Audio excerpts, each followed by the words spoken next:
All right, good evening, everyone. Welcome. I'm so glad that you're able to be joining us, whether here in person or live streaming online. My name is Dr. Brian Henning. I am Professor of Philosophy and Environmental Studies at Gonzaga University, where I am the Director of the Center for Climate, Society, and the Environment, one of the co-hosts for tonight's event. Before I forget, I want to thank not only our wonderful staff here at the Climate Center, but also Caleb and Nick, who have helped us to arrange this event, which is a really sort of interesting combination of in-person and streaming in, which has made it a fun, complicated event. So fingers crossed, everything works tonight. But before we get too far in, I wanted to begin also with a land acknowledgement, recognizing that we are on the ancestral lands of the Spokane tribal people, and Gonzaga University would not exist were it not for the fact that we were invited to this community. We've not always been the partner and the neighbor that we should be, and so we're looking for ways to try to improve on that history and our legacy in partnering with our tribal partners in this area. We have a couple of events that are coming up soon that I hope that you consider attending. The 5th Annual Spokane Candidates Climate Change Forum will be on October 5th. So on the first Wednesday of each October, the Climate Center hosts local candidates for office. So this year it'll be mayor and city council president, and city council members will be invited to come and share what they would or would not do if they were elected to represent us in Spokane. It's a great opportunity for undergraduates to be asking them questions. So Sydney and Grace will be asking candidates questions, and that makes for a really excellent event. So hope to see you on the 4th. On the 27th, Dr. Pat Farrow will be talking about his research related to hydrogen.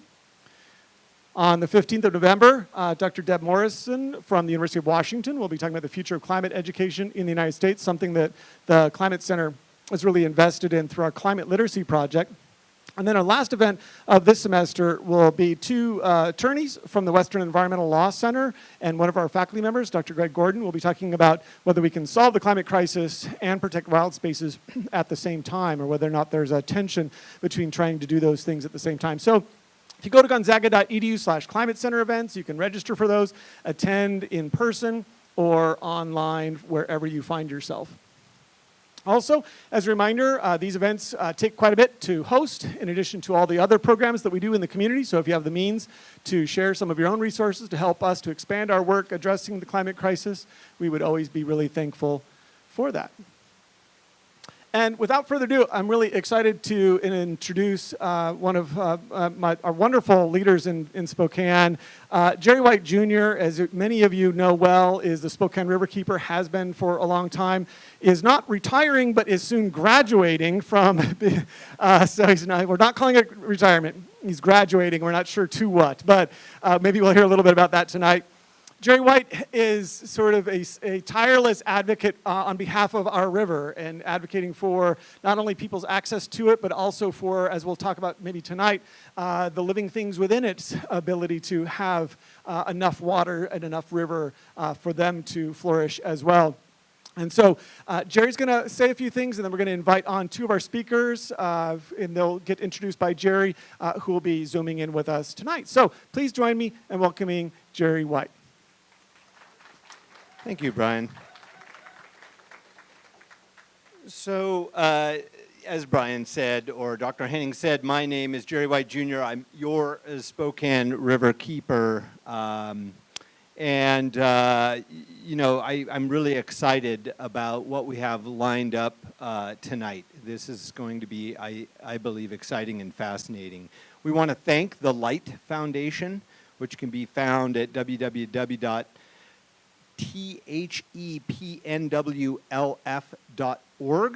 the Light Foundation, the GU Climate Center, GU Native American Studies Program, the GU Environmental Law School, and the Environmental Studies Program, all of whom are co-hosting and supporting this presentation.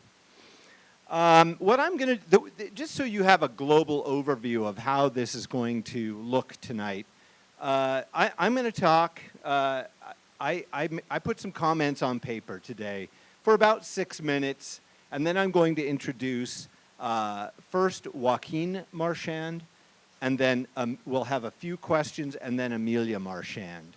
And I'll make their introductions after I'm done making a few opening comments. The Spokane Riverkeeper is an organization whose mission and values is to protect the Spokane River and the community connections to the river. Our tagline is, "It's your river, we protect it." But is it your river?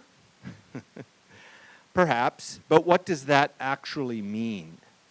And maybe to be effective, the "your" in that statement does not need to look the way we've conventionally thought in this culture. Spokane Riverkeeper advocacy is based on the traditional English legal defense paradigm. And, you know, that's necessary, sadly, but it presupposes that nature is a thing, an object, and more to the point, a possession.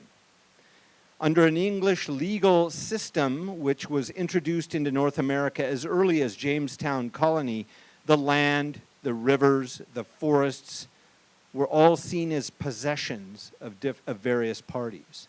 The law was set up in a colonial society with an entrance of Europeans and others to the Americas, and now neo-colonial and capitalist societies have the same legal framework that underpins the environmental work of us here at Riverkeeper and assumes that the Spokane River is owned in common. The uses of all involved in this common ownership are protected under laws like the Clean Water Act of 1972. Polluters, recreationalists, cattle grazers, water purveyors alike all have their uses protected. The river is valuable in this scheme because it's a useful object. This relationship now sees our river legally accept thousands of gallons of effluent laced with perfluorinated chemicals, chlorinated chemicals, microplastics, and pharmaceuticals, to name just a few. Additionally, the river is legally used to turn turbines for our air conditioners, our light, and our Xboxes. Within limits, the harm done while exercising one's common ownership is legally acceptable. Aquatic life, while written into the law, falls to the wayside and slowly degrades as an unuseful, unvalued afterthought. The web of life is harmed even as citizens, communities, tribes, and riverkeepers work hard to forestall its degradation, and we see its collapse under this legal and this value system. Protections for uses do replace respectful and honored value placed upon health and well-being. And so society finds itself unable to fully protect the living members in our own community. Our value of uses and ownership is at the exclusion of the river's life and well-being. Neither is our relationship based on the values of reciprocity, mutual respect, or mutual benefit. But what if it was? What if our environmental protection was not based solely on an old English colonial legal framework? What if it were based on the cultural collective values of mutual respect and reciprocity? What if our relationships with a river, its salmon, the lands, the plants, and other communities prioritized mutual health?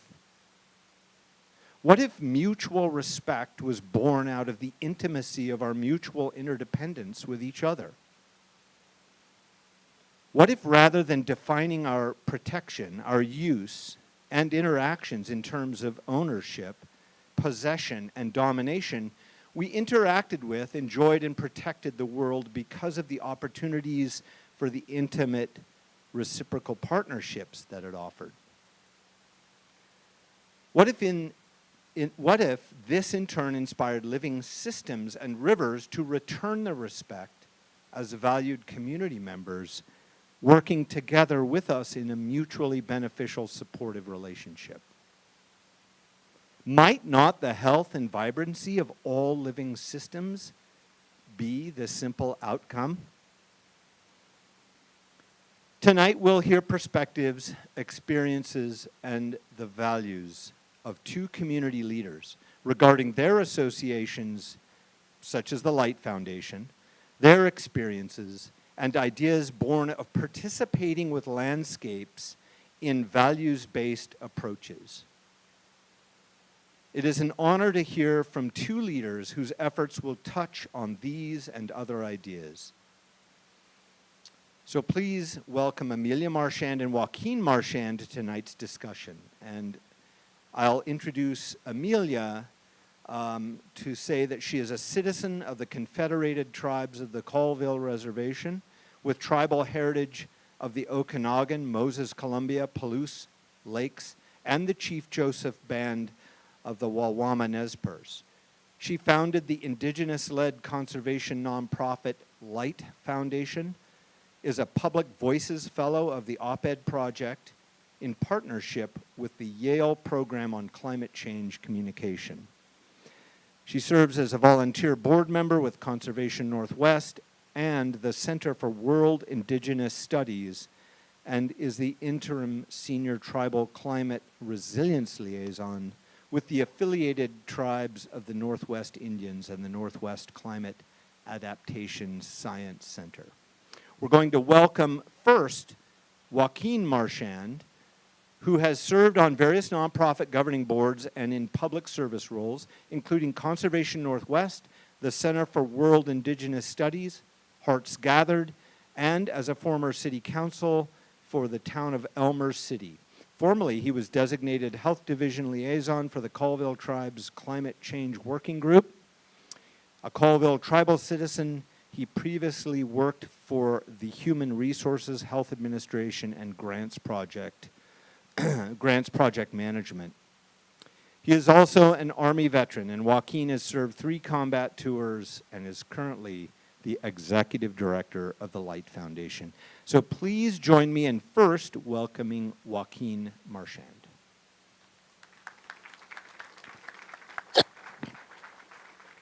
Thank you very much for that introduction. Please bear with me. Technology here is going to be really fun. I'm not actually next to Amelia. I had to, due to a family emergency, fly home from Hawaii. And I'm now in Washington State. So I hope the picture is good and the audio is good. Picture and audio are looking good, and I think you can see the audience somewhat, so we're hear you great. Okay, wonderful. Enchai squeeze cool salt cheese. As I said in my language, my name is Red Soldier. I'd like to start today and kind of lay some of the foundations of this issue and this area by kind of showing or describing some of the tribal relationships of tribal people to First Foods and how it kind of molds and fits with our identity. So, and this is mostly all from my own personal experience, having practiced this since childhood. First food, tribal food systems, roots, berries, deer, elk, salmon, which was predominant for my tribe. They're used in everyday life by our ancestors before us and those of us today. And their importance defines who we are.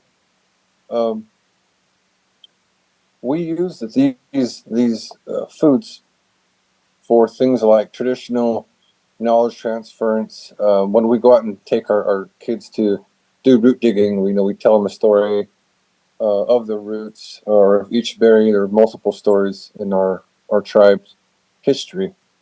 And those explanations of the first foods, as described to them, really links the understanding of who we are and what we do and our ancestors have done as tribal people. They also provide opportunity to teach and grow with those children and pass those stories on, so they pass them on, because each of them has a distinct meaning or like a message to each of them.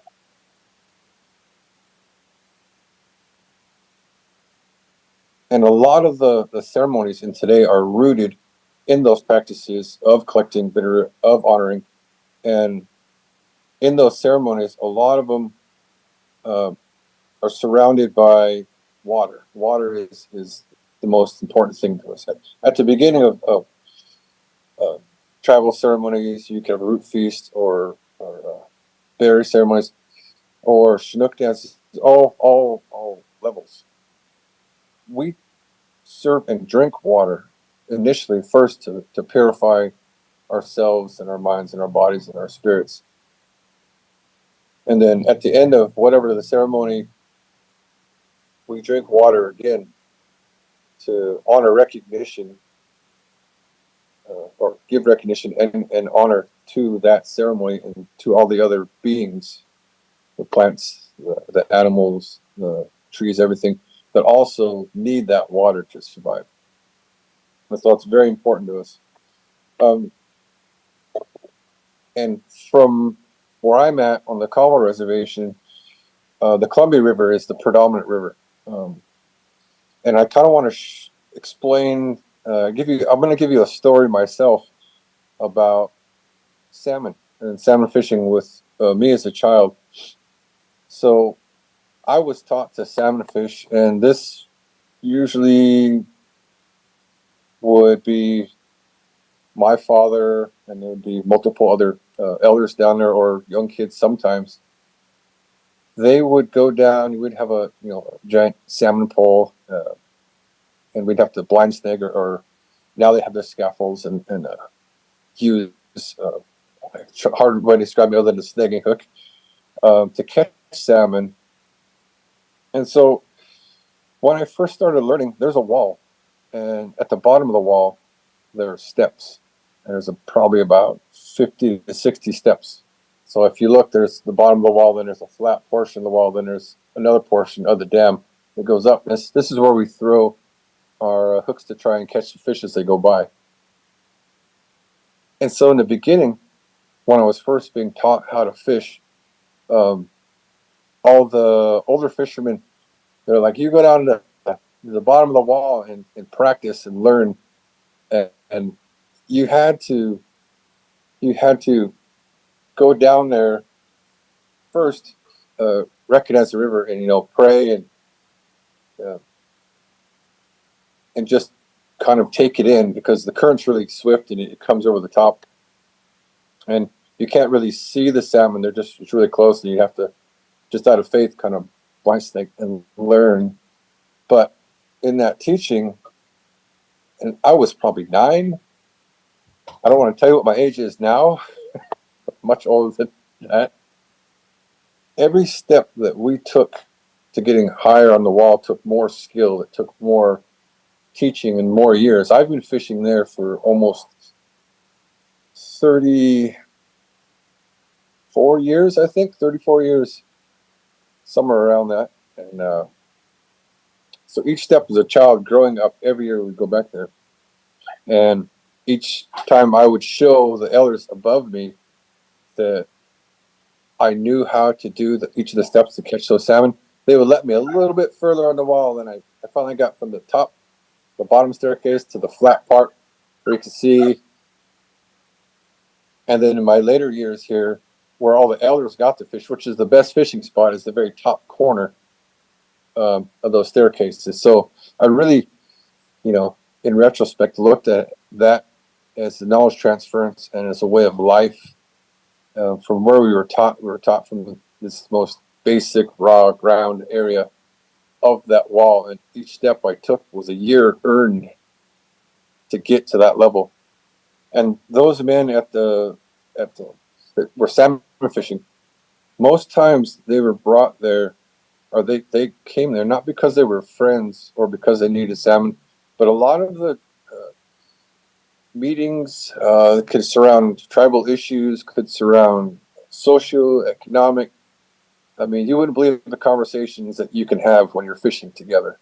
And as tribal people, that was where we met and where we bonded, and we were given an equal voice at that wall. And my father, who's passed on now, there's I think only 3 of the original fishermen that I recall when I was 9 that are left. And I've recently got to teach my 2 daughters who both got their first salmon. My son's 9, so he better get ready. And I'm going to pass that on to them as well. But that relationship with the water, that relationship with the salmon and the foods are not just about survival.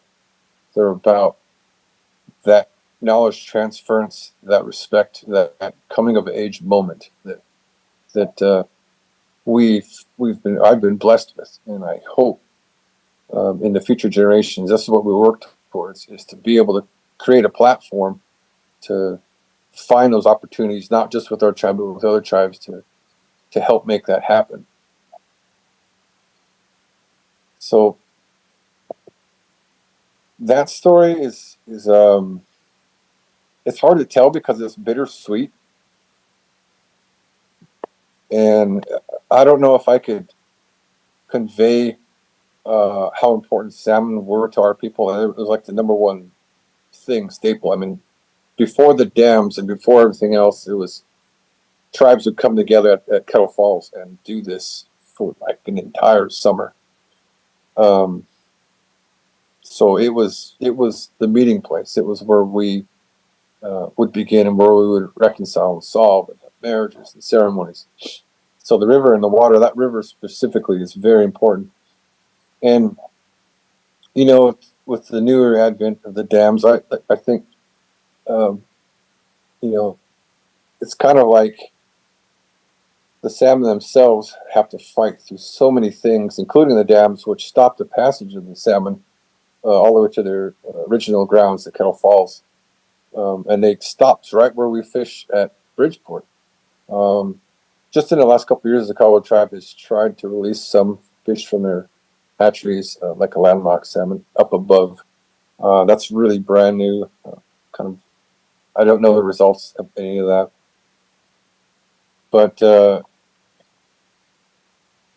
as kind of touched on, that relationship and that teaching is being threatened not by the dam, but by climate change, by things like flame retardants, PCBs, heavy metals.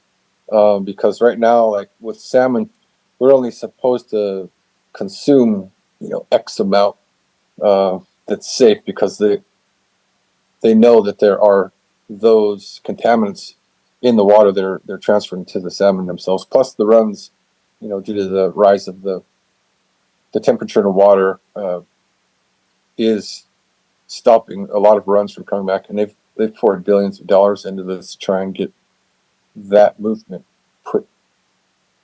that salmon brought back. And they continue to fight. It's been 20 years, I think. I looked online. There was a study that just came out in an article about how many billions of dollars they've spent on this. That's how important it is. But in my time as executive director and working with all the other institutions, you know, I've learned to keep my eyes open and my ears open. And so that kind of led me to a relationship. And this is my first exposure to the what's the Rights of Nature group. I was in May of 2022 through the Na'alahi Fund able to join the Iron Cohort of 2022. Their 2 representatives were Cece Hoffman and I believe Shannon Biggs. Now she's the co-founder of Movement Rights Organization. I could probably give these links to that, because it's just a whole depth of information on legal cases having to do with river systems, rights of nature. I believe there's about 20 different countries that are practicing or have taken steps towards this type of recognition. And that website kind of, it gives a lot of the foundational work that they do, because they advocate for that as well. But they also give you information on what cases are out there. You know, like what was it? the river in New Zealand. That was a legal precedent set in 2017. I'm just trying to look through my notes here. Bangladesh was another one. 2021, here at Parliament Policy Department, Citizens' Rights. They began to study exploring concepts of rights of nature. More recent, the White Earth Band of Ojibwe has brought rights of nature claim against the state of Minnesota. These are all things and cases. They're fairly new and are gaining a lot of traction. That the recognition of those rivers, that they have recognition like a person, that they have the right to live. I can't remember the name of that river. I think it was the Wanganui River. So this is a really exciting time. I know Amy will probably get more into the legal weeds of that. But I wanted to just kind of set the tone and kind of push more the broad my relationship as a tribal member from a child and that transference, but also to kind of just like this was just scratching the surface of case laws that are being explored and done throughout the world over, and that really led the charge for the creation of the Light Foundation. So Amy has enormous amounts of experience in environmental climate science and work. And we had talked about this foundation for quite some time. And, you know, it's kind of like everything just lined up, and with help of other relationships that we had made, had decided that, you know, we need to put another dog in the fight for this. And so that kind of spawned the creation of the Light Foundation itself. We've gone, I think this is our second year, but her and I together, being a part of all the other organizations, have been doing this work for over a decade, at least over a decade, probably 2 decades for Amy. And it has been an eye-opener, because every time I learn something new and I pursue that and become part of another group to try and advocate, you know, it's like opening up a whole nother channel or a whole nother river stream to being able to get to where we and our ancestors used to be. And it really made me feel like a salmon fighting in that river, fighting against those dams to try and get back to where we were. And, you know, it's just something I wake up happy to do every morning. So with that, I'm trying to do my best to not go over time, but to just give kind of some points and maybe put a bit more time for any questions that the audience may have, because I would really like to hear from you. Thank you. Thank you very much, Joaquin. And with that, the design here is to open this up for a couple of questions, perhaps, to Joaquin, and then move on to hear from Amelia Marchand. So, you know, I can run the mic around if there's a couple. I'll run. All right, good. So who wants to? Somebody's got a burning question out there.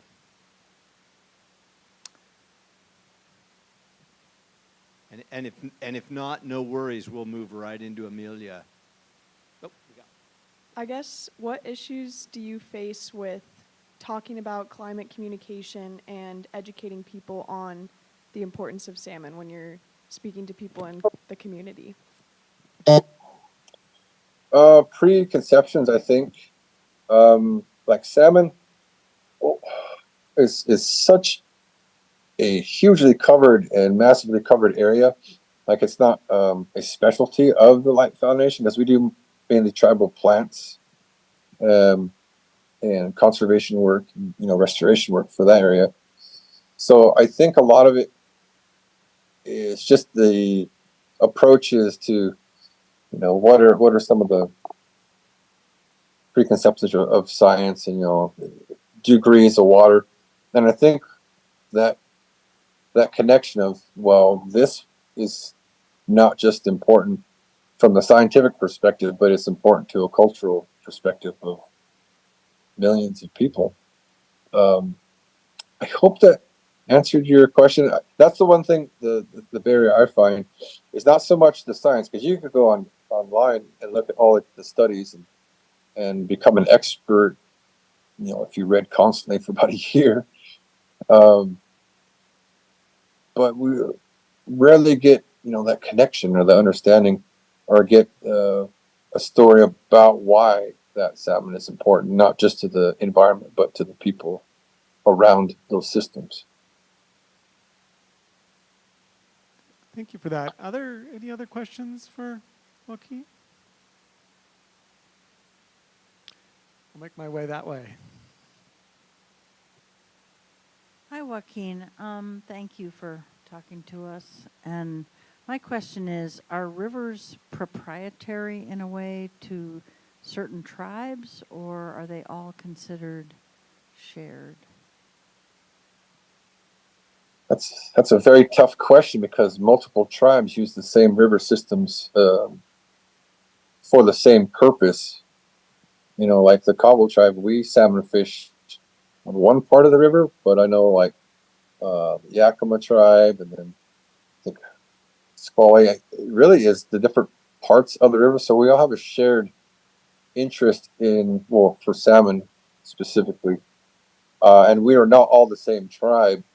We're different federally recognized tribes from each other. So yeah, it's not to build on a version of what Jerry was saying earlier, Joaquin. Would you agree that would you see the river as a community member? Is the river itself a member of your community and other tribes' communities? If that makes sense, just riffing on something that Jerry said earlier. Yeah, I would consider it a member of the community because it's in our ancestral stories. One, and it also is a passageway for our other ancestors and family of the salmon. So, and all the life that's in it. It's always been that connection between the two and that recognition. So, when we hunt, we give respect to the animal, for giving its life to us. Or the same with the salmon, we hold ceremonies with tobacco in appreciation and honor to the salmon.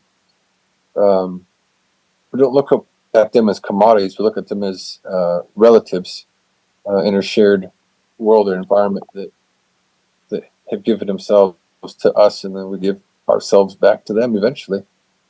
And Joaquin, sorry, this is maybe even a tougher question, but are tribes in competition with each other, or are tribes all of a mind about what should happen or how it should happen? There's never a full agreement between any organization, tribe, political party. Yeah, there's always disagreements depending on shares of. It could go everything from water rights, usage, salmon. So I mean, no, I would honestly say there's not a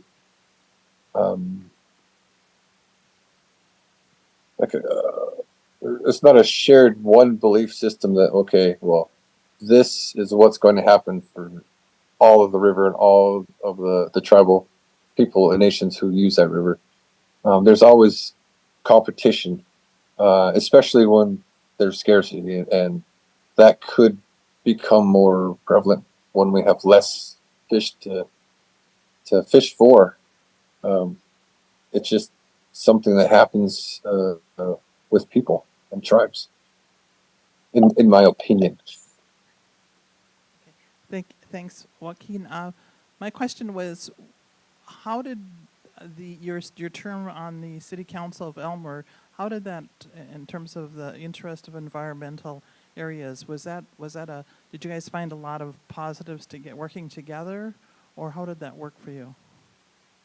Well, it was easier because the town is actually on the Culver Reservation, so we got to work within the boundaries of the tribal law and city law, and they kind of mirror and complement each other. So it was much easier to be a city councilman and to already have that working relationship, having also worked for the tribes, to get things needed and done for the community.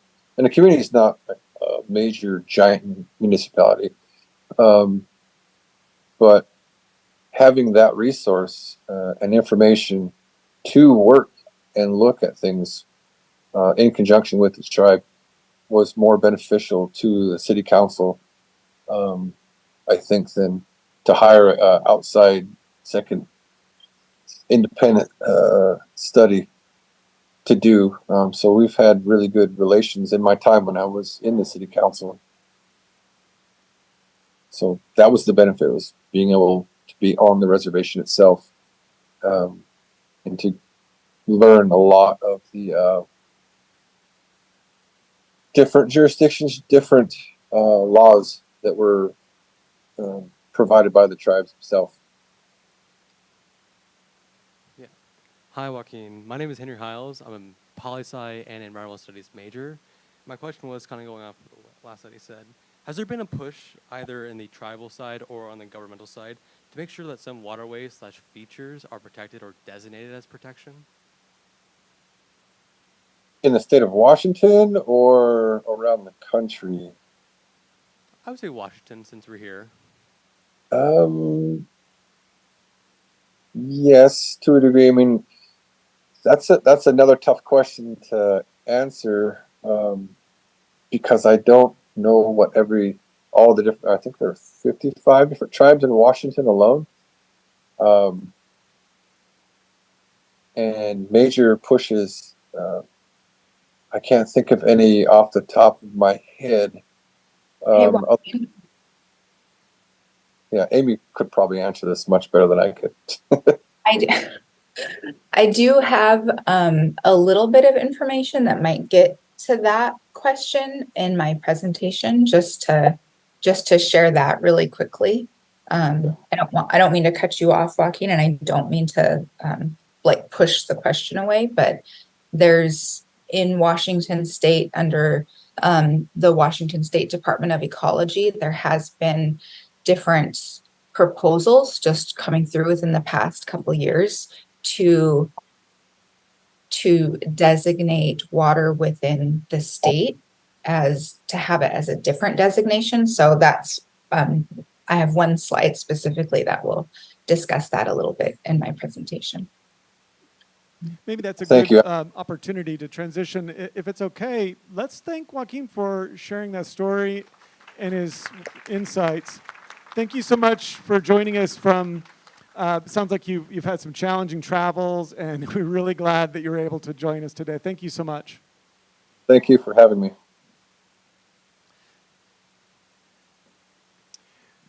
Okay, and with that, we'll introduce Amelia Marchand. Amelia, you can take it away, and after Amelia speaks, we will have a substantial amount of time for question, answer, and discussion as well. Fabulous. Tots kalauch oekalu, enamwas wanix gomknox, white slacht. And Chais Wisconkanaux. Good evening, friends, relatives.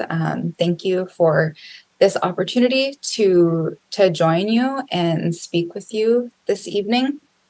I especially want to thank Jerry with Spokane Riverkeeper for herding the cats and bringing us together. Even though we're all apart, we're still together. And for Brian and the team at the Gonzaga Center for Climate, Society, and the Environment for hosting this discussion. Really appreciate the time that everyone is taking just to be here this evening. And yes, unfortunately, Joaquin has had some challenging travel, and I believe he's quite tired from all of the responsibilities that he's been engaged in. So I'm really glad that he was able to join, and we're very lucky because there's just been a lot going on. So I'm going to try to share my screen. Just a second.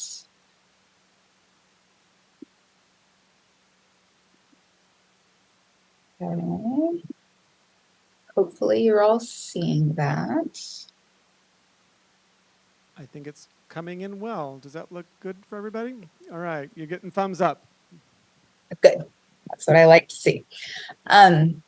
So as indicated in the introduction, my Insulchin name is Skumkanox, and my English language name is Amelia Marchand. And Skumkanox translates to changes her dress. It was my grandmother's name, Ellen Pierre, who is of Okanagan heritage, and a little bit of Sinaiaks, but we don't tell that to very many people. And the way that I've interpreted my Indian name to be is, because I don't usually wear a lot of dresses, but that I wear a lot of hats. There's a lot of different roles that I've been in, and so every now and then I've got to wear 2 hats, and sometimes I have to wear 1, and sometimes I wear a bunch. But changes her dress is the translation of Skumknox, and I don't recall how to translate wears many hats or changes many hats in Insulchin. But the opening statements that I shared were greetings in in 2 of the Indigenous languages of my heritage, Nimiputimki and Insulchin. And from my mother, I have quite diverse European heritage. My mom is Cheryl Minter, and she was the youngest daughter of Frances Doherty and Robert Minter. And that heritage comes from Irish, French, German, and Dutch immigrants who migrated in various routes to North America and then across North America, fleeing what we now call North America, fleeing religious and political persecution beginning in the 1700s or so. My father is Harvey Moses Jr., who is the eldest son of Ellen Pierre and Harvey Moses Sr.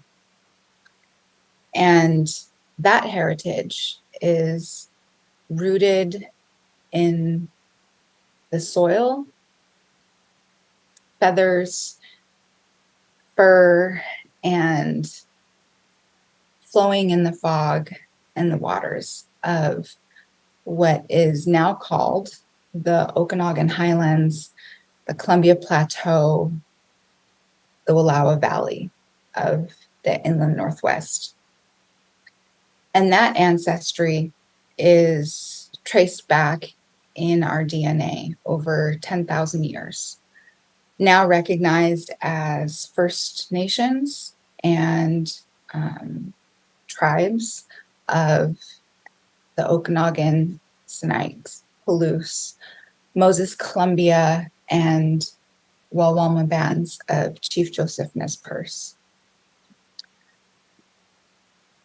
So in discussions that we've had leading up to this presentation, we spent a lot of time talking about the need to share our personal, for Joaquin and I, to share our traditional and our personal relationships with the environment, to help express the depth of value in these conversations.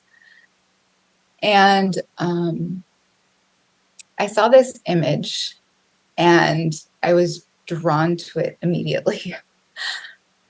There was several reasons why, but before I get into that, I was hoping if folks might be interested in sharing what, just maybe shout out, or if you want to wait for the microphone, that would be great too. What is your relationship with water?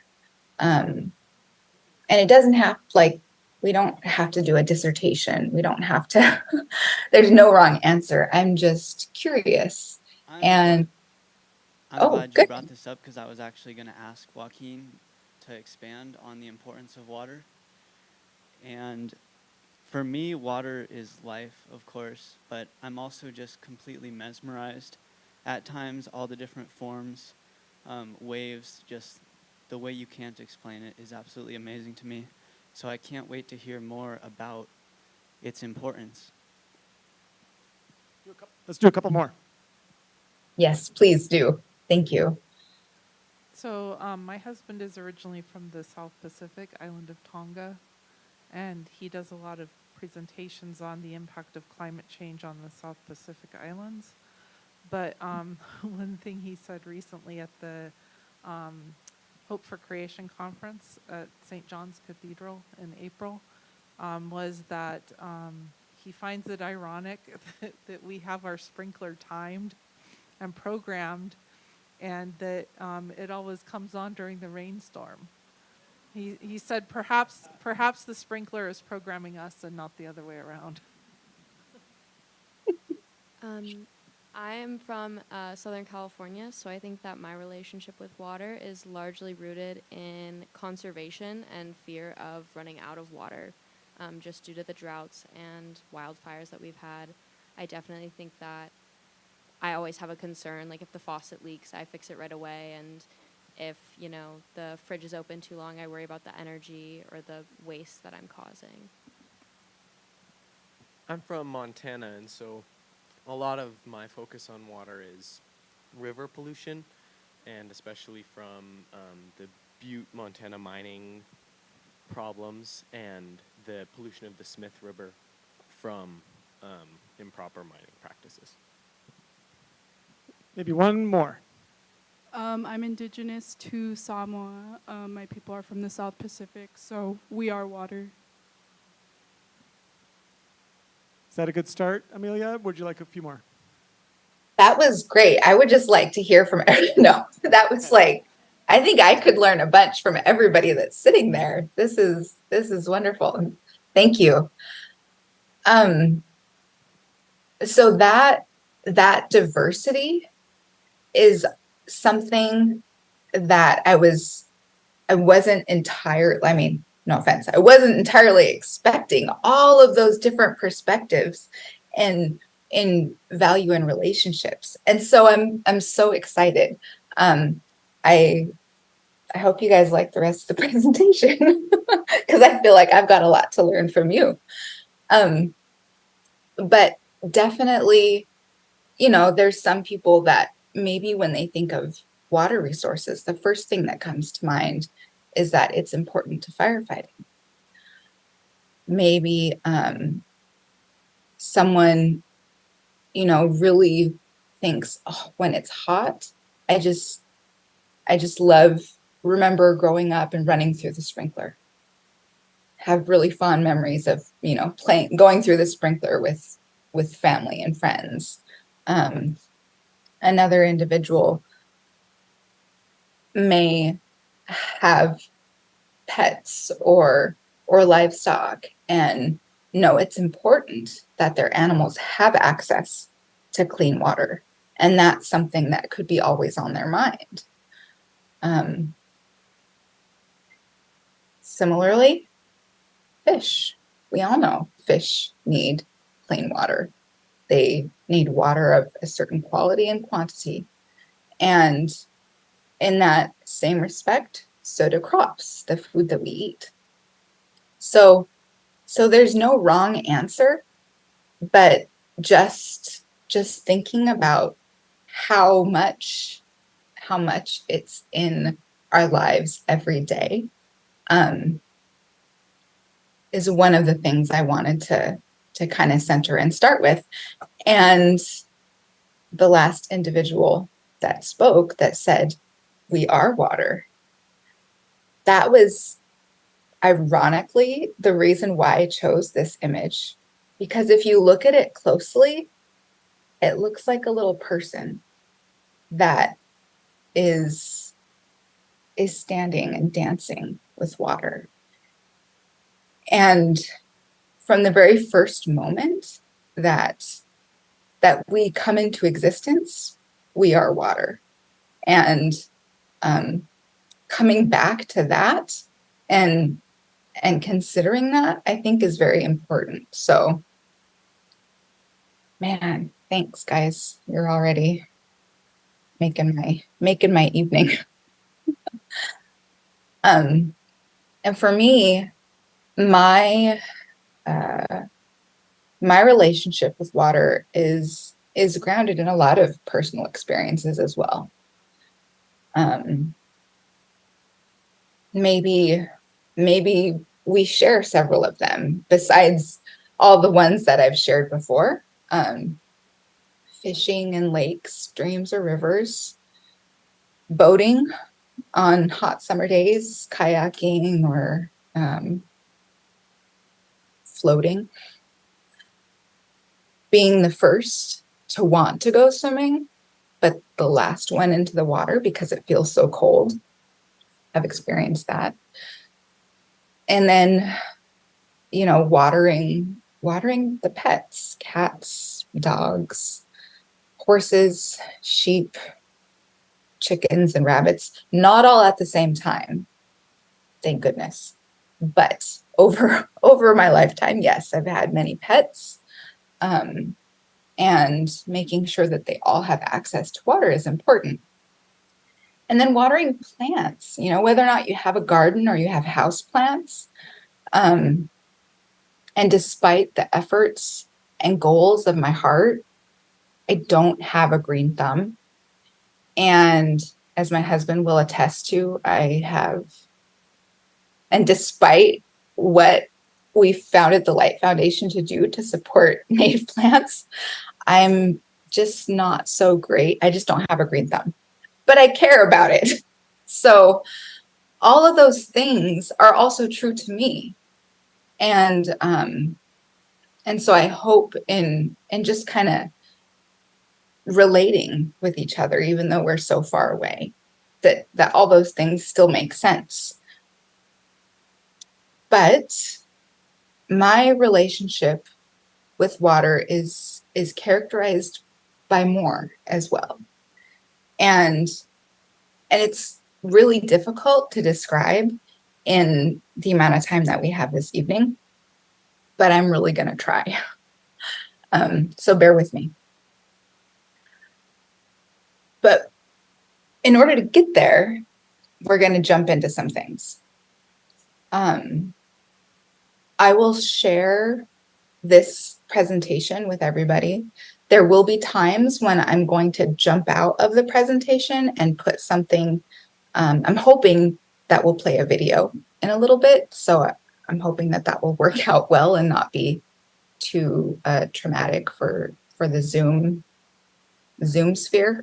But I wanted to share with you this piece of amazing research from Water Alternatives. This article came out earlier this summer, and it was co-authored by 18 Indigenous researchers. It explores the concept of holistic Indigenous relationships with water from Canada, Australia, Aotearoa, New Zealand, and the United States. And it provides a framework that centers Indigenous ways of knowing, doing, and being, existing, as a foundation for how we can think and act towards and with water in the future. Because I don't know if you realize it yet, but the way that society at large has been thinking and acting and being with water hasn't been working out very great. Things aren't going really, really awesome. And this article provides an alternative approach, an alternative perspective that is rooted in Indigenous knowledge and teachings. Someone had asked if all the tribes were like in alignment on something. And I can tell you from firsthand knowledge, rarely ever, like that hardly ever happens on any issue, let alone one that pertains to water, land, resource management. But that doesn't mean that there's not common threads throughout. And it also means that the history of what has happened to Indigenous peoples in this country and in other countries has been playing out in different ways that people today, like myself and Joaquin and other individuals and organizations, are trying to repair and trying to heal. And that's, in a way, what this article discusses as well. So I'm going to go back and I'm going to rephrase that first question. How does our concept of, our understanding of, and our interaction with water shape our actions? Well, that article, the Water Back article, asserts that it is common for Indigenous cultures for Indigenous cultures and beliefs to recognize water as a gift and a responsibility that is granted. This duality of gift and responsibility identifies how our perspective and reality that we create is situated and experienced. It defines what our relationship with the rest of the world is, not just humanity, like with every other being in the ecosystem of planet Earth. So I cannot speak for all of you, but I can share with you what some of my personal relationships with water are. They're evolving, and there's a lot. So you heard me first introduce myself in Insulchin and Ninukutimki. Well, and English too. But this is because I recognize that I'm from diverse heritage with diverse perspectives. Not, as already asserted, not all Indigenous people think, act, or believe the same things. In my line of work, we have a saying: if you know one tribe, you know one tribe, and that's it. However, there are commonalities. And just as I shared on the previous slide, one of these commonalities in my upbringing has been the teaching that water is sacred.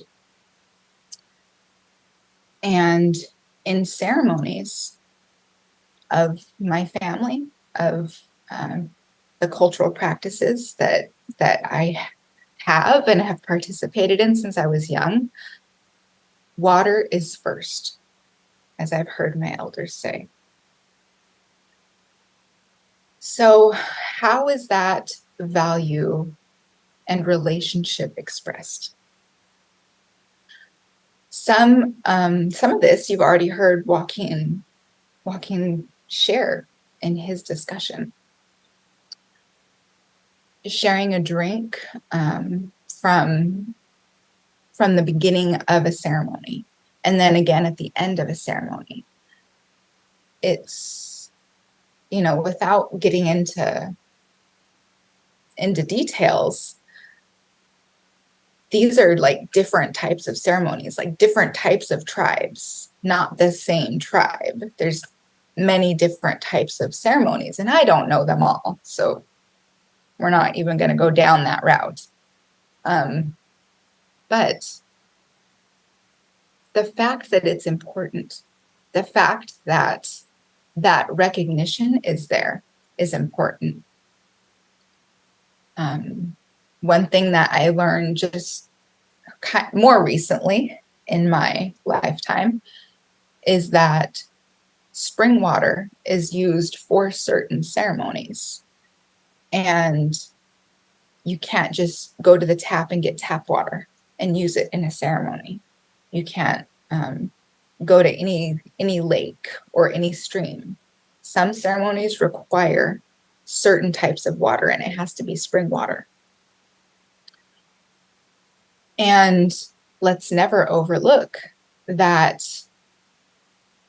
rainwater and snowmelt is important for all of the habitats and environments that we want and need to survive. But for our traditional foods, our first foods, as Joaquin was saying, you know, you don't just go to the grocery store and buy bitterroot or buy huckleberry or anything like that. It comes from the land. It comes from the environment. It's nourished by these natural processes. Cultivated, yes. There's times it's cultivated, and there's ceremonies and song associated with that. Do I know every single one? No. Do I need to? No. But people that do know it, people that do practice it, it's vital and it's important. One of the things that I wanted to share further down on the list, giving sacred offerings to water and of water. So in my past life, it's story time, guys. In my past life, I worked as the resource archaeologist for the Cabo Confederated Tribes and my tribe. And I would have to go do a lot of archaeological surveys and field surveys. And my work was primarily looking at the forested lands that had projects proposed, natural resource projects proposed for forest health or responding to wildland fire, and identifying and documenting different types of cultural resources that were either proposed to be impacted by a natural resource management activity, or impacted by fire suppression activities, like a dozer line or what is it called? A fire retardant drop, all those types of things, or activities of a fire or a windstorm, because we've started to get lots of those. So on the one hand, you're maybe visiting sites, visiting archaeological and cultural sites that haven't been, visited frequently or well documented. And then on the other hand, you're finding new sites and having to document them. Well, many of the sites that I was seeing were prayer sites, locations that were very culturally, I mean, they're all culturally significant, but these were sites high up out of the way, or they were far removed. So as I'm trying to do the best job I can to describe it, like a Vision Quest site could be one. Another type might be a sweat house or a sweat lodge site currently still being used. So those sweat house sites, I don't know what number bullet it is on here, fourth one, but they need to be near water. And because that water is integral to the ceremony of using sweat house. So how healthy is that water? How clean and pure is it? Those were things that were starting to come through my mind. Another thing, when I was visiting and I would see these Vision Quest sites, those are really sacred spots. And to be there on the landscape, maybe only one other person was there with me and the rest was just complete nature. You are compelled, you have to leave an offering. And the only offering that I had to leave was water from my water bottle. And that's what I would do. I wouldn't leave my water bottle, but I would pour some water on the site and say a prayer and ask for good things. And so each of those places on the landscape, we don't see them every day. The average person, oh, hey, there's a sweat house, or, oh, there's a Vision Quest site or a prayer site. That doesn't happen. But each of those types of cultural practices help express the understanding and the interconnectedness between humans and nature, and the need for us as humans to continue to be in awe, inspired, and to feel responsible to protect those places. Where I am now, like physically right now, is not in the Pacific Northwest. I do miss it. I'm joining from the island of Oahu right now. And in moving here, I was really thinking how hard it would be to be away from the river.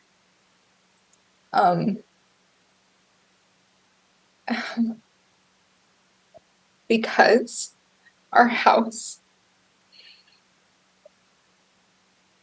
in Elmer City about an hour and a half away from Spokane, where you guys are, is right on the Columbia River. And the place where I go to pray is on the river. I could just walk to it from my house. But I have to remind myself that all of this water is connected. It transforms and it moves. It's the same water again and again and again. From glacier to river to aquifer to ocean waves to hail and fog and lake ice. It's the same. And because it's the same, water is memory and life and spirit, because it gives life to all of us. So being a steward, having a relationship of water, with water, is a moral obligation to support the life-giving kinships that we have with the environment. And more from this article, this Waterback article, is that Indigenous people around the world have asserted that one of the most critical priorities of humans should be ensuring that our ways of living right now do not negatively impact present or future generations. That is a complete no-brainer. This isn't anything new that I'm sharing with folks. You know it inside. As soon as you hear it, you're like, oh yeah, that's right. But it is these values and these teachings of so many Indigenous people around the world that have identified that relationship as a sacred relationship, as a responsibility, and been able to articulate in cultural practices the interconnectedness between us living, traveling back and forth to work, and the environment. It's shaped these ancestral ideas, these ancestral practices and concepts. And so Indigenous ways of knowing and the teachings that are associated with them are created in collaboration with the land, in collaboration with the water. They are our oldest teachers. You know, has anyone heard about Standing Rock? Anyone hear about that? Several years ago, when the events at Standing Rock were occurring, 2016, early late 2016, early 2017, there was a call out for veterans to come to Standing Rock to protect the water protectors. And there was a group of tribal veterans from the Cauble Reservation that went. And Joaquin was one of them. My dad was another. There were, I think, Joaquin will correct me if I'm wrong, but I want to say there was 9 or 10 that left and volunteered to go.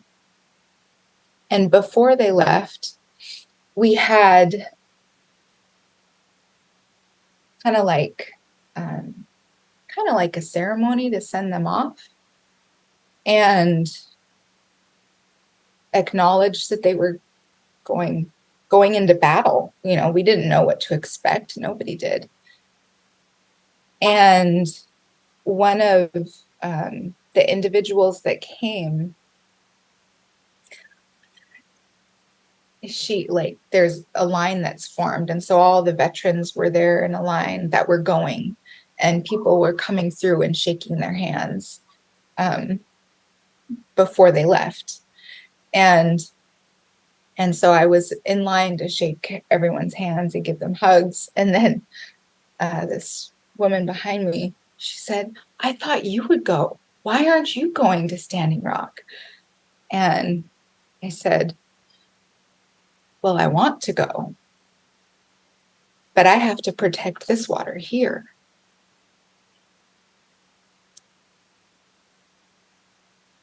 And that's what we do as much as we can. We protect where we are when we can. And if you can help others, you do that. I should have put a photo in here from that event, but maybe we can find one and share it later with everybody. So I did not go to Standing Rock, and thankfully it did not get more violent. When those thousands and thousands of veterans showed up, it became less violent, actually, which was a good thing. But what I want to share now is about some of the teachings that I've most recently gotten and others have most recently gotten from our oldest teacher, the land and the water, because they're gifts that are given to be shared.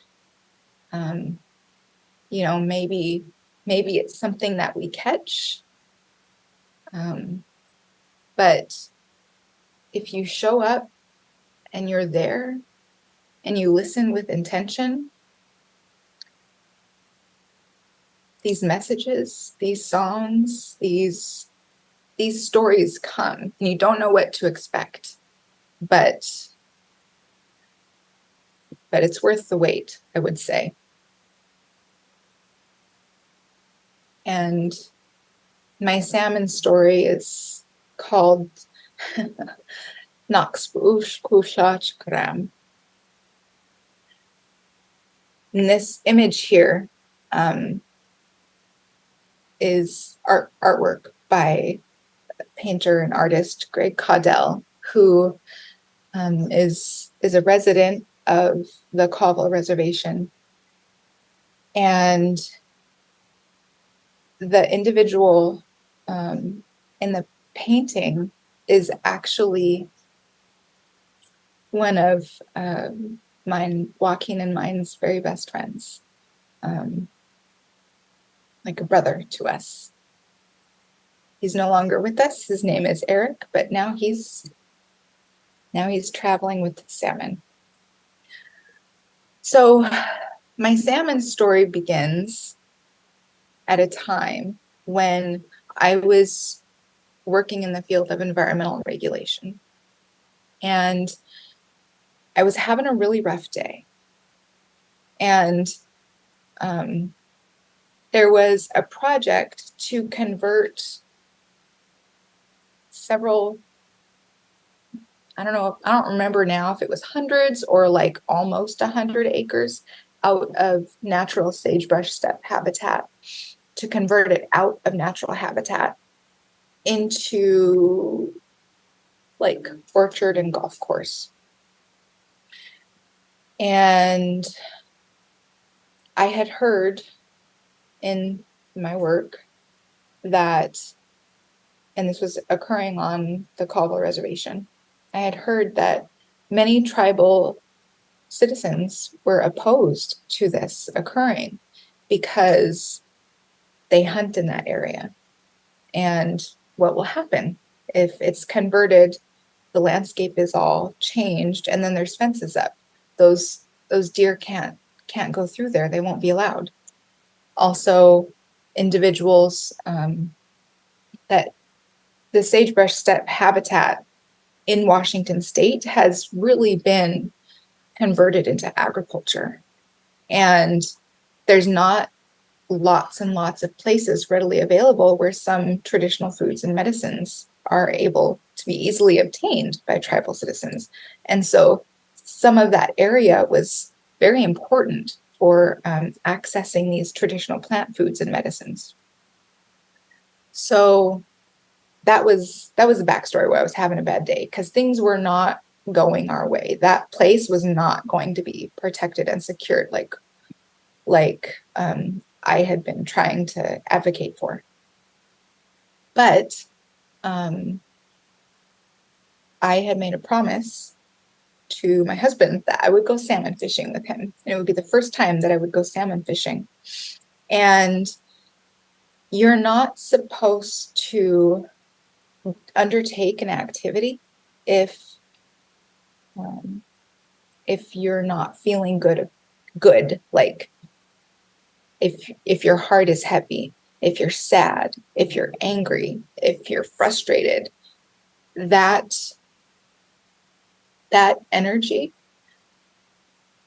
will be transmitted into whatever it is that you're trying to do, whether it's cooking a meal for your family or doing beadwork or creating a basket, or in my case, the first time I was going to try to salmon fish. And so I really didn't feel like going to salmon fish because I was so upset at this other situation. And I thought, well, if I go, maybe I'll feel better, and this will make me feel better instead. But you don't go fishing, salmon fishing, when it's convenient to go salmon fishing. You go and participate in the activity when it is most appropriate for salmon to be there, and to be ready for you. So that meant that we had to drive to, it's called Chief Joseph Dam. Don't ask me to explain why it's called Chief Joseph Dam, but that wasn't our choice. On the Columbia River near Bridgeport, Washington. We had to drive there, and we got there at about 2 or 3 in the morning, because like right before the sun came up is when the best time to start fishing was going to be. So I was still frustrated, and then I was really, really tired. And I still didn't feel up to fishing. And I said, okay, I'm going to go down to the river and I'm going to give an offering and I'm going to like pray, and that'll make me feel better. Because that was what I wanted to happen. So it's dark, and I take an offering of tobacco and I make my way by myself down to the river. On the riprap, the big boulders. And as you get closer to the river, because they fluctuate it, the pool, they change the elevation of the river so frequently. The further down you go, the more grimy the riprap is, and it becomes kind of treacherous and dangerous. And so I realized quickly I should not have gone by myself, because I almost slipped and fell a couple different times. But I made it, and I gave my offering, and I was sitting there,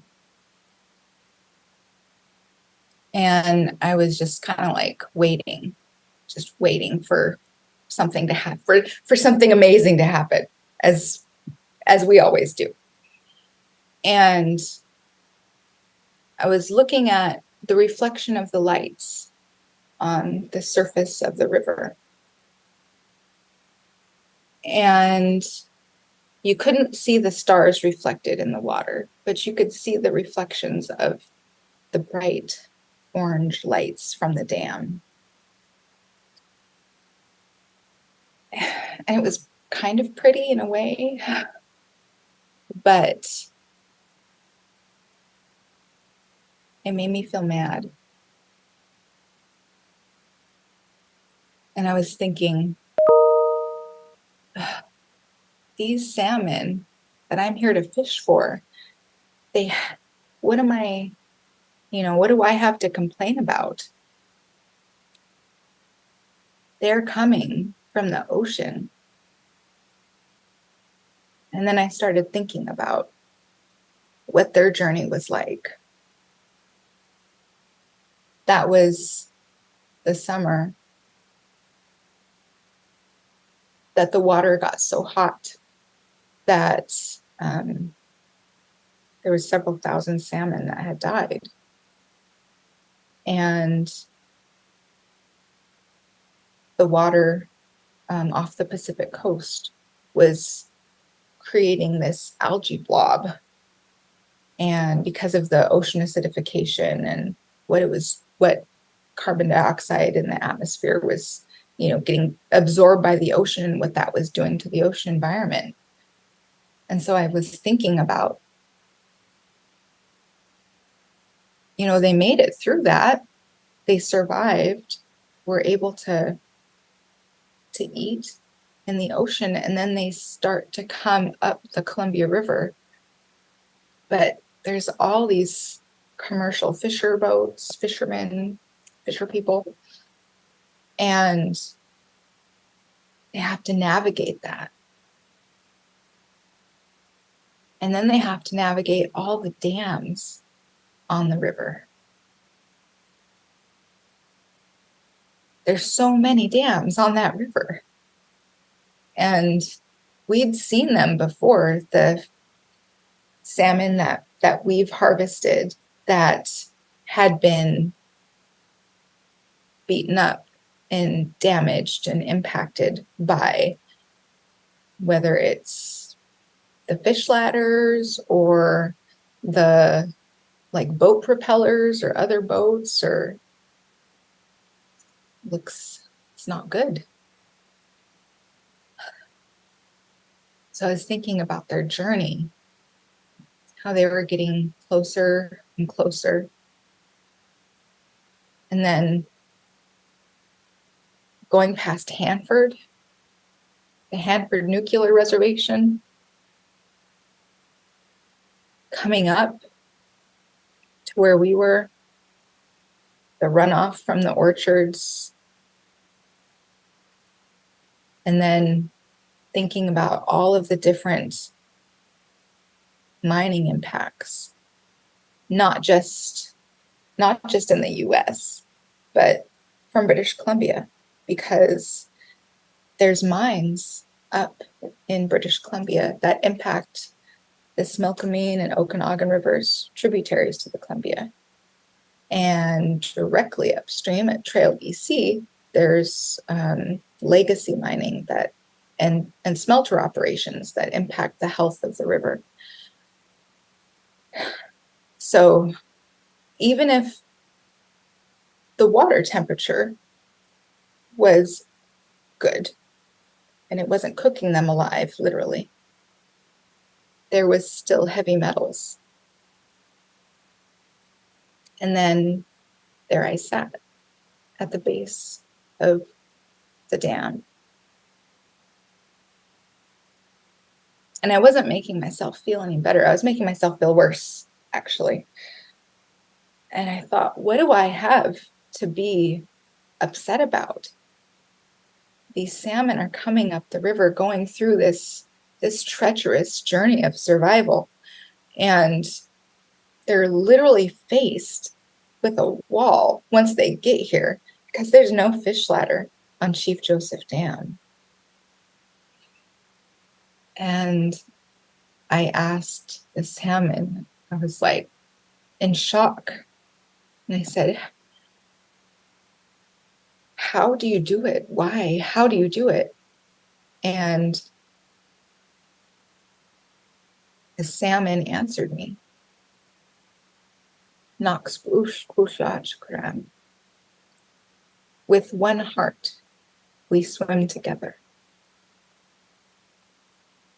They come back year after year because it's their sacred duty for their children. It's the promise that they gave to us, to the humans, that they would come back and give themselves. It's their gift and it's their responsibility.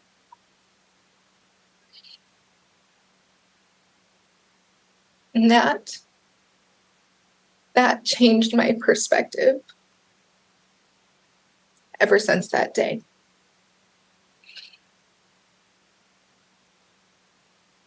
And then I took that gift and I caught 2 salmon. And as is our custom, the first time that you harvest or hunt or create something, you give it away. And so we gave those salmon away to, there was a women's health conference that all the salmon that we caught that day, we donated to that event. And that teaching is for you to take and share. With one heart, we swim together. This teaching wasn't given to me directly, but it also came to me from a friend and colleague.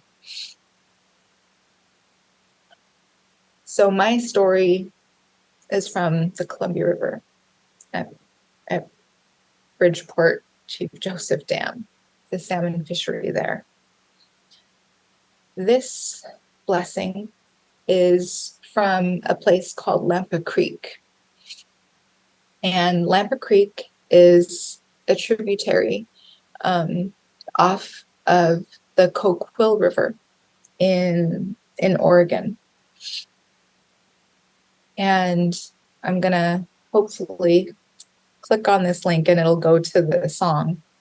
It's not a long song, but this song is for the health of the salmon, the health of the rivers that the salmon are in, all the waters and the lands. And the last line of this song is the water being cooled by the clouds and the trees. As you can see, it says it right there, but let me see if I can get this to play.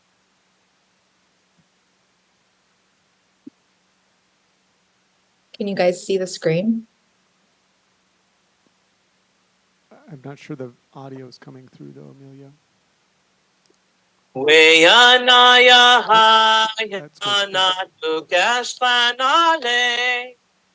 Weyanaya hai sehan hu nanale.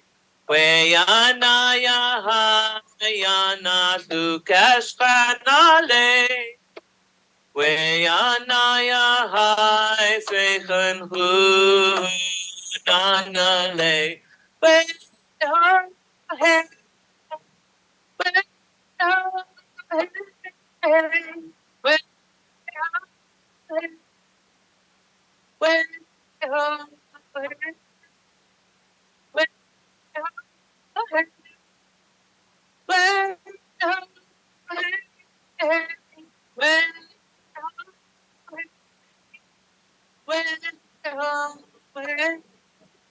Weyayane hayana sukas panale. Weyanaya hai sehan hu nanale. Weyanaya hayana sukas panale. Weyanaya hai sehan hu nanale.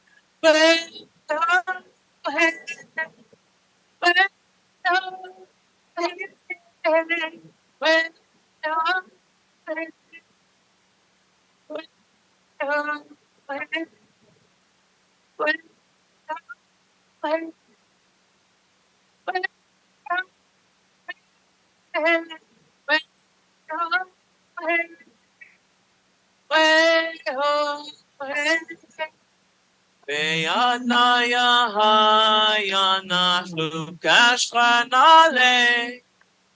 Weyanaya hai sehan hu nanale.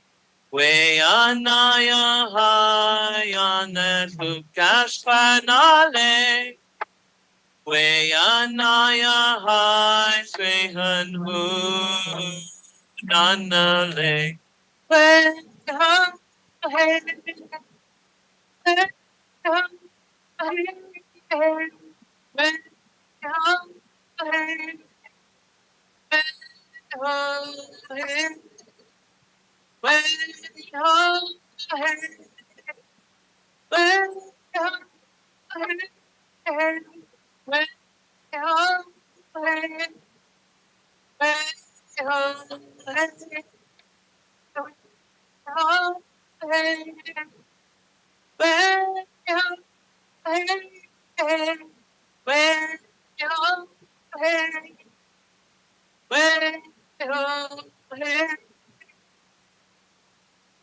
Lucas Ranale, baby fish swim.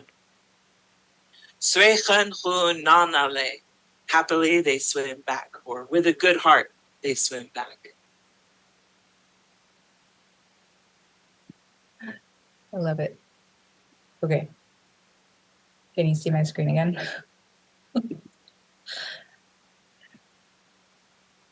It should be a new slide. You guys Yep. still awake? Looking good. Okay.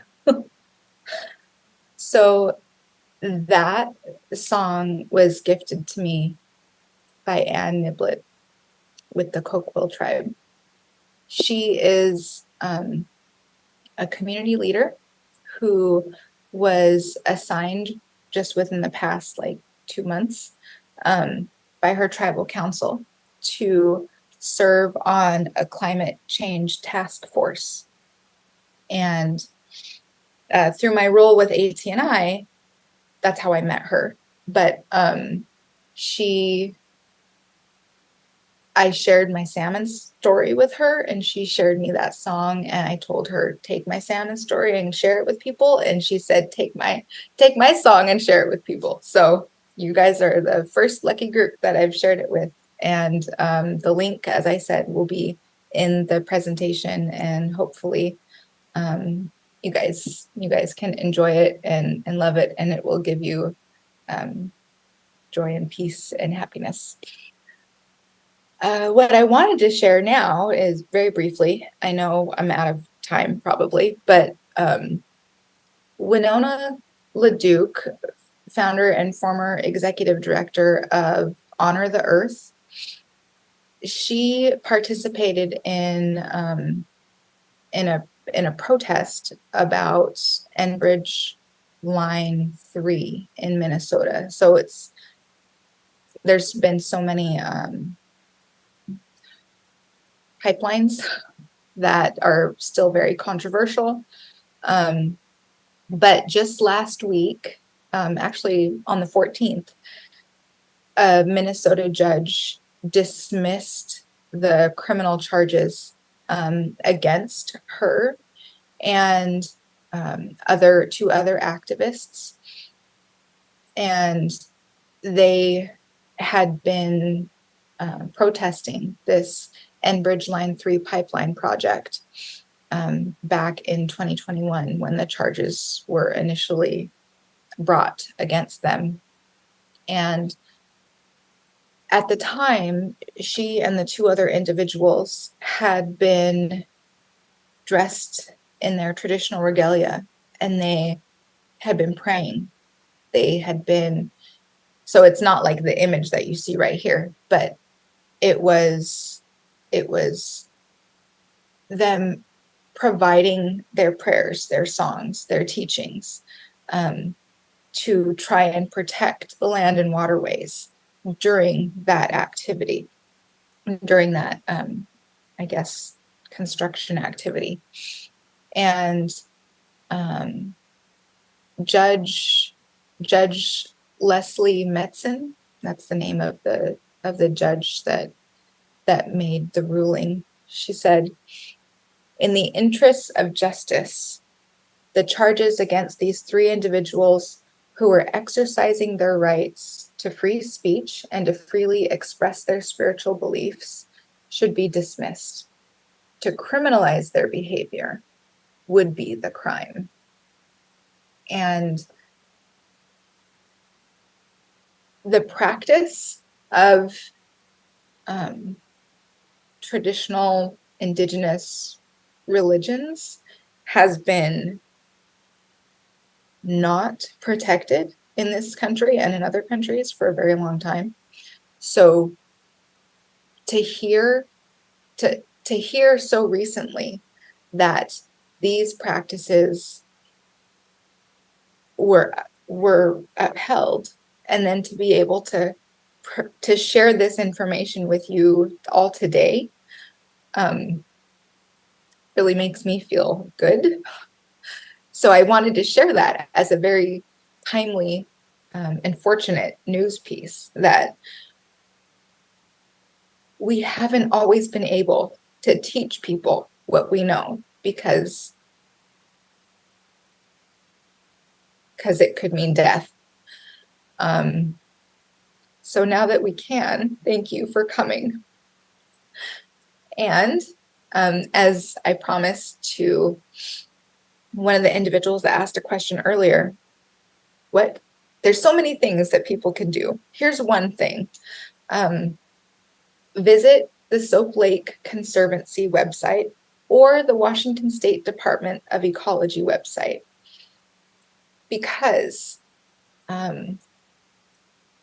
there is a body of water called Soap Lake, and it's in the traditional territory of the Moses Columbia, one of the 12 tribes of the Colville Confederated Tribes. It's also recognized as part of the territory of the Yakima Nation. And this lake, Soap Lake, if you haven't heard of it, or Google it, or just go to the Soap Lake Conservancy website, because the waters of the lake are so mineral rich. For thousands and thousands of years, Indigenous peoples in the area knew that it was a medicinal lake, knew that it was healing, traveled to it for healing, held ceremonies there. And during the 1920s and 1930s, it became a popular tourist kind of destination because of the minerals in the water. But it's a very important lake still. And in 2021, the Colville tribes worked with the Soap Lake Conservancy to recommend that Soap Lake be designated as a Tier 3B outstanding resource water in Washington State. Currently, yeah, I think it's still current. There's no waters identified in Washington State as outstanding resource waters. And so the request of itself was historic because it was the first application to come through. It was also historic because it was the first time that a tribe and a conservation entity worked together on submitting an application to designate water as with this type of designation. So I encourage everyone, please share this. The comments are due, I think the end of this month, the September 29th. And there's, kind of language you can use. There's all this like resource, scientific data, cultural data that is allowed to be shared on the Soap Lake Conservancy website if you want to comment, or if you just are interested in like finding out more about it. But it would be wonderful if we can start thinking of water in these different ways and affording it the necessary protections that we would give our children for their lives. So with that, I just want to say Katsiayao, Limlimt. Thank you to everyone who was able to stay for as long as you have. Sorry, I just kept talking and talking. Hope it was okay. I added some additional resources to this slide. One I didn't get to go into very much is the Sylph Water Declaration.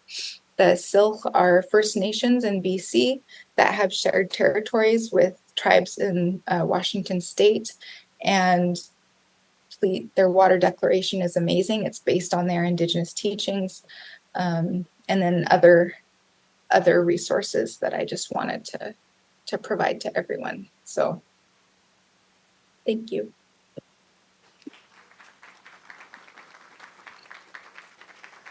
Thank you so much, Amelia. It is late, but that was such a powerful presentation, and I know that some people have had to go, but if anybody had a burning sort of comment or question that they'd like to ask. Ben, one of our students, if you can introduce yourself real fast and ask a question. Hello, my name is Ben Omapius. I am a fourth-year environmental studies major. My question to you is regarding tribal sovereignty for First Foods and the importance of water, both spiritually and physically, in recognition and significance. Could you touch upon how the erasure of First Foods and the quality of water will eventually lead to the erasure of First Peoples' way of life and culture?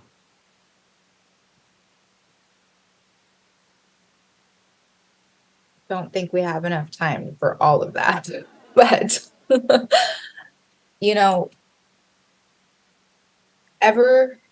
ever since contact, and by contact I mean like Indigenous peoples and then European folks, unfortunately, there has been a steady decline in access, availability to, and quality and quantity of traditional foods, whether they're animals, land, aquatic, or flight, but also the habitats that they depend on, and plant foods and medicines. So, and the water, of course. In our region, I would definitely say that the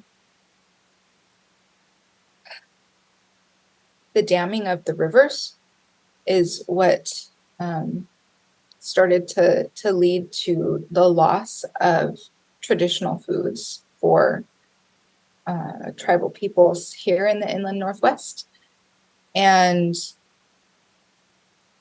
that is one thing I intentionally did not include information about the Columbia River Treaty in my presentation. I'm not sure how many people are familiar with the Columbia River Treaty, but I imagine several folks are in this room. But finding ways to continue those things that, you know, kind of the needs that we have for what might be considered amenities, but are necessary parts of daily life now. Energy, you know, energy quality is very important, but finding ways to do that which honor and respect the environment and Indigenous peoples is the approach that we have to start taking. And it's not gonna, it took us over 100 years to get where we are now. And it's going to take us a long time to unravel that. So we're all in this together. Let's thank Amelia and Joaquin for sharing today.